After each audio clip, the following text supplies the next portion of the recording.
అలానే మిసెస్ రావు ఆధునిక సమాజంలో ఏదైనా సాధ్యమే అన్నట్టుగా వైద్య శాస్త్రం దూసుకెళ్తుంది ముందుకి. అద్భుతాలని, మిరాకిల్స్ని చూపిస్తుంది. ఇప్పుడు తాజాగా 30 ఏళ్ల క్రితం తయారు చేసినటువంటి పెండం నుంచి బిడ్డను పుట్టించారు. ఇది ఊహించగలమా? సాధారణంగా పిండం ఏర్పడిన తర్వాత తల్లి గర్భంలో 9 నెలలు ఉంటుంది. 9 నెలల తర్వాత 9 మాసాలు మోసిన తర్వాత శిశువు రూపంలో బయటకు వస్తారు. ఇది జనరల్గా ప్రకృతి సహజం. కానీ వైద్యశాస్త్రం ఏ స్థాయికి వెళ్ళిపోయిందనంటే మనకు కావాల్సినప్పుడు పిండాన్ని తయారు చేసుకొని దాన్ని దాచిపెట్టుకొని మళ్ళా మనకు కావాల్సినప్పుడు దాన్ని శిశువుగా మార్చుకునే స్థాయికి వెళ్ళిపోయింది వైద్యశాస్త్రం. ఇది మిరాకిలే కదా మరి. అసలు ఊహకే అందనటువంటి ఒక ప్రక్రియ కదా ఇది. ఇప్పుడు మనం యాక్చువల్గా surrogacy, fertility, test tube baby ఇలాంటివన్నీ కూడా దాటుకుంటూ వచ్చేసాం. ఇప్పుడు టెస్ట్ ట్యూబ్ బేబీ అని అంటే ఒకప్పుడు విచిత్రం. ఇప్పుడు ప్రతి గైనకాలజిస్ట్ ఫెర్టిలిటీ సెంటర్గా మార్చేసుకున్నారు. అక్కడే ఫర్టిలిటీ క్లినిక్ అని పెడుతున్నారు. దాన్నే నడుపుతూ ఉన్నారు గైనకాలజిస్ట్. ఇంతకుముందు గైనకాలజిస్ట్ అంటే ఏదో డెలివరీ అయిన తర్వాత తల్లి పిల్లాడికి సంరక్షణ ఉండేలాగా వైద్యం అందించేవాళ్ళు. కానీ ఇప్పుడు కేవలం గైనకాలజిస్ట్ అంటే ఎవరు వెళ్ళట్లేదు. ఫర్టిలిటీ క్లినిక్ అంటేనే వెళ్తున్నారు. పిల్లలు పుట్టినటువంటి వాళ్ళు హాస్పిటల్స్కి వస్తుంటారు. ఆ సంఖ్య పెరిగింది. ఇప్పుడు ఎంత పెరిగిందంటే ఆల్మోస్ట్ 36% ఉన్నారు ఇప్పుడు పిల్లలు పుట్టినటువంటి వాళ్ళు. అటు పురుషుల్లో లోపం ఉండవచ్చు, లేదా స్త్రీలలోనైనా లోపం ఉండవచ్చు. ఈ కారణం చేత ఫర్టిలిటీ క్లినిక్స్ పెరిగిపోయాయి. అందుకే ఇప్పుడు సృష్టి ఆసుపత్రులకు సంబంధించినట్టు నమ్రత డాక్టర్ జైల్లో ఉన్నారు. ఇప్పుడు ఆవిడ్ని విచారిస్తూ ఉన్నారు పోలీస్ కస్టడీకి తీసుకొని. సికింద్రాబాద్లో ఫర్టిలిటీ క్లినిక్ పెట్టి ఆవిడ బిచ్చగాళ్ళకు సంబంధించినటువంటి వీర్య కణాలు, అడుక్కునేటువంటి మహిళల నుంచి అండాలు తీసుకొని ఫర్టిలిటీ చేసి పిల్లల్ని తయారు చేసి పుట్టించడం కాదు, తయారు చేయటం. నేను అందుకే తయారు చేసి అనేటువంటి పదాన్ని ఉపయోగిస్తున్నాను. తయారు చేసి ఆవిడ వేరే వాళ్ళకి విక్రయిస్తున్నారట. ఆవిడేమంటున్నారు పోలీస్ విచారణలో, నేను దత్తత ఇచ్చాను అని చెప్తున్నారు. దత్తత తీసుకున్నారు, అమ్మడం కాదని చెప్తున్నారు ఆవిడ పోలీసులకి. కొన్ని సంవత్సరాల నుంచి ఆ క్లినిక్ అక్కడ నడుస్తుంది. డాక్టర్ని నమ్మి పిల్లలు పుట్టినటువంటి వాళ్ళు అక్కడికి వెళ్ళి అండాలు అలాగే వీర్య కణాలు ఇస్తే అవి పని చేయకపోతే పని చేయలేదని చెప్పి వాళ్ళకి చెప్పాలి.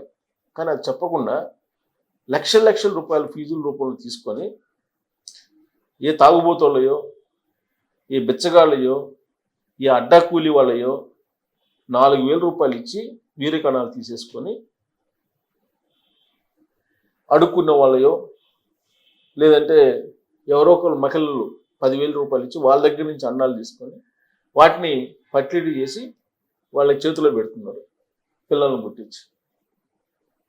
ఈ దందా నడుస్తుంది. ఇక ఇంకొక దందా ఏంటంటే సరోగసి ఏంటి? అసలు ఏ మహిళ కూడా, ఆధునికమైనటువంటి మహిళ, హై ఎండ్లో ఉండేటువంటి మహిళ తన గర్భంలో పిండాన్ని మోసేదానికి సిద్ధంగా లేరు. ఎందుకంటే బ్యూటీనెస్ పోతుందని చెప్పి, లేదా శరీర ఆకృతి మారిపోతుంది అనేటువంటి ఉద్దేశంతో. అందుకని సరోగసి అనేటువంటి సిస్టమ్ని వైద్య శాస్త్రం కనుక్కుంది. ఏంటి సరోగసి అంటే, ఆ పిండాన్ని తయారు చేసి పిండాన్ని వేరే మహిళ గర్భంలో ఇన్సర్ట్ చేస్తారు. ఆ మహిళ గర్భంలో 9 నెలల పాటు పెరుగుతారు. పెరిగిన తర్వాత డెలివరీ అవుతారు. డెలివరీ అయిన తర్వాత ఆ బిడ్డను తీసుకొచ్చి వీళ్ళకి ఇస్తారు. ఇది సరోగసి. ఈ సరోగసి కోసం విదేశాల నుంచి ఇండియాకు వస్తుంటారు. ఎందుకంటే విదేశాల్లో అయితే కోట్ల రూపాయలు అవుతుంది, ఇక్కడైతే 10-15 లక్షలు అయిపోతుంది. అందుకని ఇక్కడ గర్భాలను అద్దెకి తీసుకొని, మహిళల గర్భాలను అద్దెకి తీసుకొని, పేద మహిళల గర్భాలని పిల్లలు పుట్టించి ఆ పిల్లల్ని విదేశస్తులకు ఇస్తారు. ఇదొక దందా. సో ఇట్లా రకరకాల దందాలు జరుగుతున్నాయి. ఈ దందాలు ఎందుకు జరుగుతున్నాయి? వైద్య శాస్త్రంలో వచ్చినటువంటి అద్భుతాలు ఇచ్చినటువంటి ఫలాలు ఇవన్నీ, ఈ దందాలు. లేదంటే ఈ దందాలకు ఛాన్సే లేదు కదా. పిల్లలు పుట్టినటువంటి వాళ్ళు పిల్లలు కావాలి, ఫర్టిలిటీ క్లినిక్ వెళ్ళి టెస్ట్ బేబీ అయినా కావాలి, లేదా సరోగసీ బేబీ అయినా కావాలి అని అనుకుంటారు. కాబట్టి ఇలాంటివన్నీ కూడా అవలక్షణాలు మనం చూస్తూ ఉన్నాం.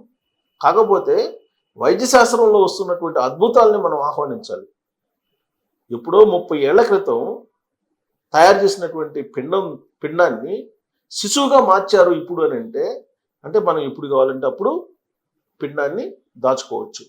బంగారాన్ని కనుక గోల్డ్ని కొని మనం లాకర్లో పెట్టినట్టు పెట్టుకొని మనకు కావాల్సినప్పుడు పెట్టుకుంటాం కదా. అదే తరహాలో పిండాన్ని తయారు చేసి దాన్ని దాచుకొని మనకు కావాల్సినప్పుడు మనం శిశువుగా దాన్ని కన్వర్ట్ చేసుకోవచ్చు. ఇది వైద్య శాస్త్రంలో ఉండే అద్భుతం. ఈ మధ్యకాలంలో ఇంకొక వీడియో కూడా నేను మీ దృష్టికి తీసుకొచ్చాను.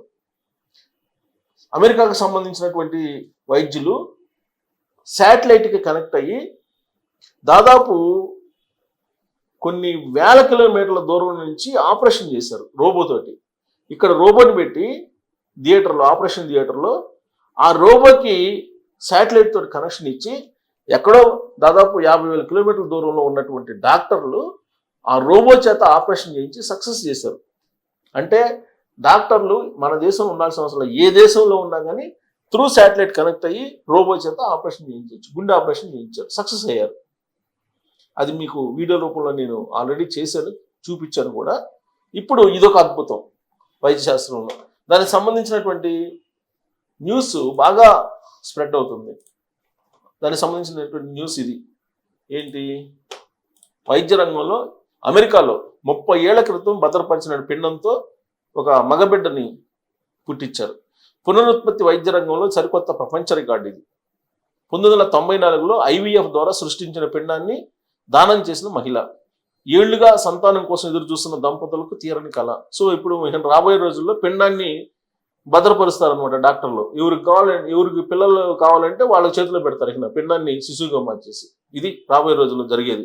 వైద్య రంగంలో మరో అద్భుతం ఆవిష్కృతమైంది. సరిగ్గా 30 ఏళ్ల క్రితం ప్రయోగశాలలో సృష్టించి ఘనీభవించినటువంటి స్థితిలో భద్రపరిచినటువంటి పిండం నుంచి ఓ శిశువు ఆరోగ్యంగా జన్మించింది. అమెరికాలోని ఒహాయోలో చోటు చేసుకున్నట్టు ఈ ఘటన పునరుత్పత్తి వైద్య చరిత్రలో సరికొత్త ప్రపంచ రికార్డు నెలకొల్పింది. ఎన్నో ఏళ్లుగా సంతానం కోసం ఎదురు చూసిన ఓ జంట వాళ్ళ ఈ సాంకేతిక వరంలాగా మారింది.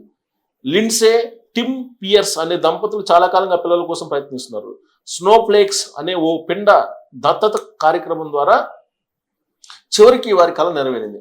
1994లో లిండా ఆర్చర్ అనే మహిళ IVF విధానం ద్వారా గర్భం దాల్చారు. ఈ ప్రక్రియలో ఆమె ఒక కుమార్తెకు జన్మనిచ్చారు. అయితే అదనంగా మిగిలిపోయినటువంటి 3 పిండాలను భవిష్యత్ అవసరాల కోసం శీతలీకరించి భద్రపరిచారు. ఇది యాక్చువల్గా మనకు IVF ద్వారా పిల్లలు కావాలంటే వచ్చినటువంటి అండాలన్నింటినీ కూడా సేకరిస్తారు. IVFలో ఒక అండం చాలు. ఒక అండానికి ఇంకొక శుక్రకణాన్ని కలిపేస్తే పిండం అవుతుంది.